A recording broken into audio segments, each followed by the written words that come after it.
The Comptroller General of the Nigeria Correctional Service, Sylvester Nwakuchi, while appraising the service 2025 expenditure and justifying its proposed 2026 budget, says the rising cost of inmate welfare, particularly feeding, continues to place significant pressure on available funds. You commit a crime that does not deserve serious imprisonization. You don't need to come into custody. Somebody steals a chicken, and you are sending him in custody to stay for 1 year. Now calculate 1,125 naira you used to feed him. How much is a chicken? Nwakuchi provided a breakdown of the proposed budget, noting that about 80% of the recurrent overhead is allocated to inmate feeding. When we look at the recurrent overhead appropriation, the sum of 50,402,376,123 naira is proposed for recurrent overhead, and that includes inmate feeding.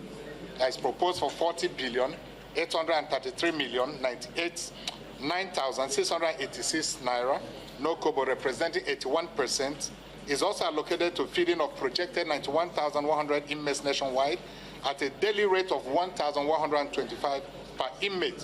He also expresses concern over what he describes as lack of funding for the implementation of the non-custodial measures, which he says are critical to the congesting correctional centers nationwide.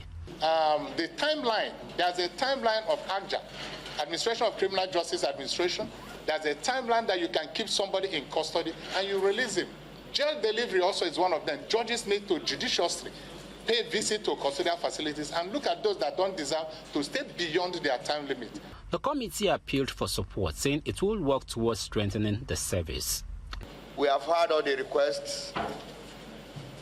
We went round.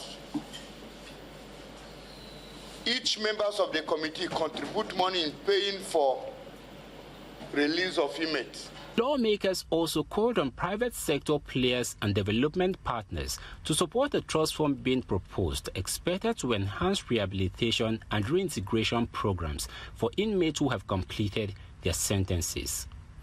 In Abuja for News Central, Idong Joseph.